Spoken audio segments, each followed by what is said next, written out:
ಮೊನ್ನೆ ಸಿದ್ದರಾಮಯ್ಯರು ಆಲ್ರೆಡಿ ಅವ್ರ ಕುರ್ಚಿ ಬಹುಶಃ ಅವ್ರ ಕುರ್ಚಿ ಅಲ್ಲಾಡ್ತೈತೆ. ಅವರು 15ನೇ ತಾರೀಕಿಗೆ ನವೆಂಬರ್ 15ನೇ ತಾರೀಕಿಗೆ ಡೆಲ್ಲಿಗೆ ತೆರಳುತ್ತಾ ಇದ್ದಾರೆ.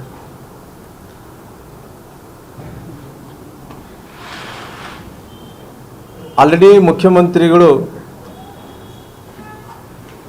ಅವರು ಕುರ್ಚಿಯನ್ನು ಉಳಿಸ್ಕೋಬೇಕು ಅನ್ನೋಂಥ ಕಾರಣದಿಂದ ಬಹುಶಃ 15ನೇ ತಾರೀಕಿಗೆ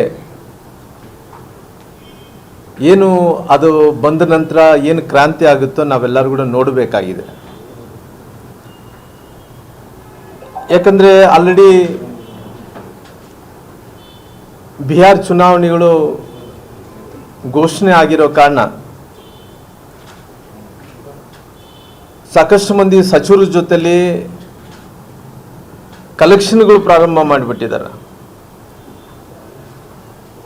ಯಾಕಂದರೆ ಅವರು ಕಲೆಕ್ಷನ್ಗಳು ಮಾಡೋದ್ರ ಮೂಲಕ ಬಿಹಾರ್ ಚುನಾವಣೆಯಲ್ಲಿ ಭಾಳಷ್ಟು ದೊಡ್ಡ ಮಟ್ಟದಲ್ಲಿ ಹಣ ಮುಟ್ಟಿಸಬೇಕು ಅನ್ನೋಂಥ ಕಾರಣದಿಂದ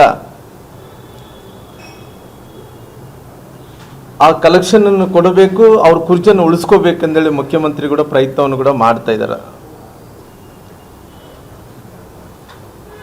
ಆಲ್ರೆಡಿ ಹೈಕಮಾಂಡ್ ಹತ್ರ ಭಾಳಷ್ಟು ಅವರು ಯಾವ ರೀತಿಯಲ್ಲಿ ಹೈಕಮಾಂಡ್ ಹತ್ರ ಬೇಡಿಕೆ ಇಟ್ಟಾರಂದ್ರಿಗಿನ ಅವಧಿ ಅಂತೂ ಅವ್ರದ್ದು 2 ವರ್ಷಗಳ ಕಾಲ ಮುಗಿದೋಗಿದೆ. ಇನ್ನು ನವೆಂಬರ್ ಬಂದರೆ ಆಲ್ರೆಡಿ 2.5 ವರ್ಷಗಳ ಕಾಲ ಆಗ್ಬೋದು. ಹಂಗಾಗಿ ಹೈಕಮಾಂಡ್ ಹತ್ರ ಈ ಬಿಹಾರ್ ಚುನಾವಣೆ ಸಲುವಾಗಿ ಎಲ್ಲ ಸಚಿವರೆಲ್ಲರೂ ಕೂಡ ಔತಣಕೂಟಕ್ಕೆ ಕರೆದು ಊಟಕ್ಕೆ ಕರೆದು 300 ಕೋಟಿ ರೂಪಾಯಿ ಕಲೆಕ್ಷನ್ ಅನ್ನು ಮಾಡಿದ್ದಾರೆ. 300 ಕೋಟಿ ರೂಪಾಯಿ ಕಲೆಕ್ಷನ್ ಮಾಡಿ ವಸೂಲಾತಿ ಮಾಡಿ ಸಿದ್ದರಾಮಯ್ಯನವರು ಇವತ್ತು ಅವರದಂತೂ ಯಾವುದೇ ರಾಜ್ಯದಲ್ಲಿ ಅವರಿಗೆ ಅಧಿಕಾರ ಇಲ್ಲ. ಇವತ್ತು ಕರ್ನಾಟಕ ರಾಜ್ಯದಿಂದ 300 ಕೋಟಿ ರೂಪಾಯಿ ಕಲೆಕ್ಷನ್ ಅನ್ನು ಮಾಡಿ ಕಾಮಧೇನು ಕಲ್ಪವೃಕ್ಷ ಥರ ಇವತ್ತು ಆ ಕಾಂಗ್ರೆಸ್ ಸರ್ಕಾರಕ್ಕೆ ಇವತ್ತು ಸಿದ್ದರಾಮಯ್ಯರು ನಿಂತಿದ್ದಾರೆ. ಹಂಗಾಗಿ ಅವರು ಒಂದು ಬೇಡಿಕೆ ಏನಂದ್ರಿಗಿನ 2028 ತನಕ ಕೂಡ ನಾನೇ ಮುಖ್ಯಮಂತ್ರಿಗಳಾಗಿ ಮುಂದುವರಿಬೇಕು. ಆ ಮುಂದುವರಿಬೇಕು ಅಂದ್ರಿಗಿನ ಏನು ಮಾಡಬೇಕು ಅಂದ್ರಿಗಿನ ಕೇವಲ ಬಿಹಾರ್ ಚುನಾವಣೆಗಳು ಒಂದೇನ, ಮುಂದಿನ ದಿನಗಳಲ್ಲಿ ಸಾಕಷ್ಟು ತಮಿಳುನಾಡು ಚುನಾವಣೆಗಳಿದಾವ, ಕೇರಳ ಚುನಾವಣೆಗಳಿದಾವ, ಅದೇ ರೀತಿಯಲ್ಲಿ ಚಂಡೀಗಢ ಚುನಾವಣೆಗಳಿದಾವ. ಇವತ್ತು ಸಾಕಷ್ಟು ಚುನಾವಣೆಗಳಿರೋ ಕಾರಣ ಇವತ್ತು ಮುಂದಿನ ದಿನಗಳಲ್ಲಿ ಎಲ್ಲ ಆಶ್ವಾಸನೆಗಳನ್ನು, ಎಲ್ಲ ಚುನಾವಣೆಗಳಿಗೆ ಬೇಕಾದಂಥ ಎಲ್ಲ ಆಶ್ವಾಸನೆಗಳು ಮುಖ್ಯಮಂತ್ರಿಗಳಂತ ಸಿದ್ದರಾಮಯ್ಯರು ಕೊಡೋಂಥ ಕೆಲಸ ಮಾಡ್ತಾ ಇದ್ದಾರೆ.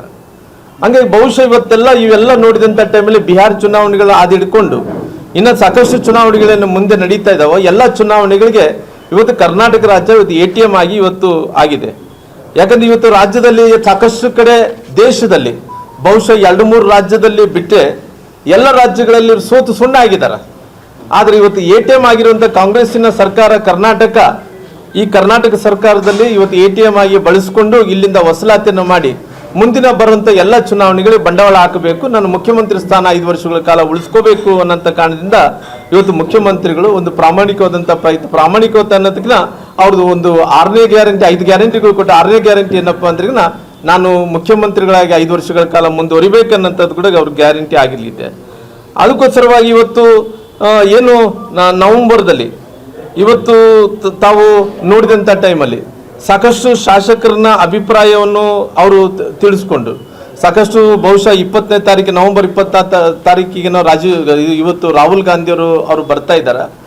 ರಾಹುಲ್ ಗಾಂಧಿಯವರು ಬಂದಂಥ ಟೈಮಲ್ಲಿ ಒಂದು ಏನು ಹೇಳ್ತಾ ಇದ್ದಾರೆ, ಅವರು ಬರ್ತಾ ಇರುವಂಥ ಕಾರಣ ಏನಂದರೆ ಆಫೀಸು ಕಾಂಗ್ರೆಸ್ ಪಾರ್ಟಿಯ ಆಫೀಸ್ ಕಚೇರಿ ಉದ್ಘಾಟನೆ ಮಾಡೋಕೆ ಬರ್ತಾ ಇದ್ದಾರೆ ಅಂತೇಳಿ ಅವರೊಂದು ಕಡೆ ನೋಡಿಸ್ತಾ ಇದ್ದಾರೆ. ಬಹುಶಃ ರಾಹುಲ್ ಗಾಂಧಿ ಬಂದಂಥ ಟೈಮಲ್ಲಿ ಕೂಡ ಎಲ್ಲ ಶಾಸಕರ ಅಭಿಪ್ರಾಯವನ್ನು ಬಹುಶಃ ಅವರು ಮಾತಾಡಿ ಅವರ ಅಭಿಪ್ರಾಯವನ್ನು ತಗೊಂಡು ಆ ಮುಂದಿನ ದಿನಗಳಲ್ಲಿ ಏನು ಬದಲಾವಣೆ ಮಾಡಬೇಕಾ ಇಲ್ಲದ ಯಾವ ರೀತಿಯಲ್ಲಿ ಮುಂದುವರಿಸಬೇಕನ್ನಂಥ ತೀರ್ಮಾನವನ್ನು ತಗೊಳ್ಳೋ ಸಲುವಾಗಿ ಬರ್ತಾ ಇದ್ದಾರೆ. ಬಹುಶಃ ನನಗೆ ಗೊತ್ತಿರೋಂಥ ಪ್ರಕಾರ ನವೆಂಬರ್ 15ನೇ ತಾರೀಕಿನ ನಂತರ ಒಂದು ದೊಡ್ಡ ಕ್ರಾಂತಿನಾಗಂಥ ಕೆಲಸ ಕೂಡ ಆಗುತ್ತೆ. ಅದಕ್ಕೋಸ್ಕರವಾಗಿ ಇವತ್ತು ಒಂದು ರೀತಿಯಲ್ಲಿ ನಾವು ನೋಡಿದಂಥ ಟೈಮಲ್ಲಿ ಶಾಸಕರ ಅಭಿಪ್ರಾಯ ಒಂದು ಕಡೆ 50-50, ಒಂದು ಕಡೆ ಹೇಳ್ತಾ ಇದ್ದಾರೆ ಭಾಳಷ್ಟು ಮಂದಿ ಸಿದ್ದರಾಮಯ್ಯರೇ ಮುಂದುವರಿಬೇಕಂತೇಳಿ, ಇನ್ನೊಬ್ಬ ಕೆಲವು ಮಂದಿ ಶಾಸಕರು ಏನು ಹೇಳ್ತಾ ಇದ್ದಾರೆ ಅಂದ್ರೆ ನಾವು ಸಿದ್ದರಾಮಯ್ಯರ ಅವಧಿ ಮುಗಿದೋಗಿದೆ, ಇನ್ನು ಮುಂದೆ ಪಾಳೆ ಬರಬೇಕಾಗಿರೋದು ಡಿ ಕೆ ಶಿವಕುಮಾರ್ ಅವರು ಪಾಳೆ ಇರೋ ಕಾರಣ ಅವ್ರನ್ನ ಮುಖ್ಯಮಂತ್ರಿಯಾಗಿ ಮಾಡಬೇಕು ಅನ್ನೋಂಥದ್ದು ಕೂಡ ಕೆಲವು ಮಂದಿ ಅಭಿಪ್ರಾಯಗಳನ್ನು ಕೂಡ ಕೊಡೋಂಥ ಕೆಲಸ ಮಾಡ್ತಾರೆ. ಅದು ರಾಹುಲ್ ಗಾಂಧಿ ಅವರು ಬಂದು ಹೋದ ನಂತರ ಅಲ್ಲಿ ಸಚಿವ ಸಂಪುಟನ ಪುನರ್ರಚನೆ ಮಾಡ್ತಾರೋ, ಇಲ್ಲಿದ್ರಿಂದ ಮುಖ್ಯಮಂತ್ರಿಗಳನ್ನ ಕೆಳಗಡೆ ಇಳಿಸಿ ಹೊಸ ಮುಖ್ಯಮಂತ್ರಿಗಳು ಒಂದು ನಿರ್ಧಾರ ತಗೊಂತಾರೋ ಏನು ಗೊತ್ತಾಗ್ತಾ ಇಲ್ಲ. ಅದಕ್ಕೋಸ್ಕರವಾಗಿ ಇವರೆಲ್ಲರೂ ಕೂಡ ಇವತ್ತು ಒಂದು ರೀತಿ ಒಂದು ಗುಂಪು ಆ ಕಡೆ, ಒಂದು ಗುಂಪು ಈ ಕಡೆ, ಅದು ಕಾಂಗ್ರೆಸ್ ಪಾರ್ಟಿ ಅನ್ನೋಂಥದ್ದು ಒಡೆದು ಮನೆ ಆಗಿದೆ. ಅದಕ್ಕೋಸ್ಕರವಾಗಿ ಇವತ್ತು ಸಾಕಷ್ಟು ಮಂದಿ ಸಚಿವ ಸಂಪುಟದಲ್ಲಿದ್ದಂಥ 34 ಮಂದಿ ಸಚಿವರು, ಇವತ್ತು ನಾವು ಸಾಕಷ್ಟು ಮಂದಿ ಶಾಸಕರು, ಇನ್ನ ಬಹಳಷ್ಟು ಮಂದಿ ಹೊಸಬರು ಮಂತ್ರಿಗಳಾಗಬೇಕನ್ನಂಥವ್ರು ಯಾವ ರೀತಿಯಲ್ಲಿ ಅವರು ಸಿದ್ಧತೆ ಮಾಡ್ಕೊಂಡಿದ್ರಂದ್ರೆ ಸೂಟ್ ಕೇಸ್ ಹಿಡ್ಕೊಂಡು ರೆಡಿ ಆಗ್ಬಿಟ್ಟಾರ. ಸೂಟ್ ಕೇಸ್ಗಳು ಹಿಡ್ಕೊಂಡು ಯಾರ ಹಣ ಜಾಸ್ತಿ ಕೊಟ್ಟೆ ಅವ್ರಿಗೆ ಮಂತ್ರಿ ಅಂದ್ರೆ ಬಹಿರಂಗವಾಗಿ ಹರಾಜು ಹಾಕಿದಂತೆ, ಯಾರು ಸೂಟ್ ಕೇಸ್ಗಳು ಜಾಸ್ತಿ ಕೊಡ್ತಾರೋ ಅವ್ರಿಗೆ ಮಂತ್ರಿ ಕೊಡಬೇಕು ಅನ್ನೋಂಥ ಹರಾಜು ರೀತಿಯಲ್ಲಿ ಇವತ್ತು ಸಾಕಷ್ಟು ಮಂದಿ ಸಚಿವ ಸಂಪುಟದಲ್ಲಿ ಹೊಸಬರು ಕೂಡ ಸೇರ್ಬೇಕು ಅನ್ನೋಂಥ ಪ್ರಯತ್ನವನ್ನು ಕೂಡ ಅಲ್ಲಿ ಮಾಡ್ತಾ ಇದಾರೆ.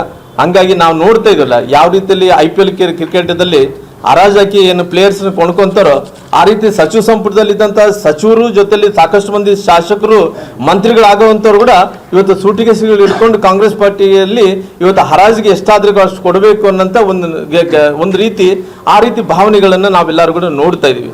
ಹಂಗಾಗಿ ಇವತ್ತು ಸರಿಯಾದಂಥ ಸಮಯಕ್ಕೆ ಇವತ್ತು ನಾವು ನೋಡಿದಂಥ ಟೈಮಲ್ಲಿ ಇವತ್ತು ಕಾಂಗ್ರೆಸ್ಸಿನ ಪರಿಸ್ಥಿತಿ ಎಲ್ಲವನ್ನು ನೋಡಿದಂಥ ಟೈಮಲ್ಲಿ ಯಾವುದು ಕೂಡ ಸರಿ ಇಲ್ಲ ಅನ್ನೋಂಥದ್ದು ಕೂಡ ಬಹಳ ಸ್ಪಷ್ಟವಾಗಿ ಕಾಣ್ತಾ ಇದೆ.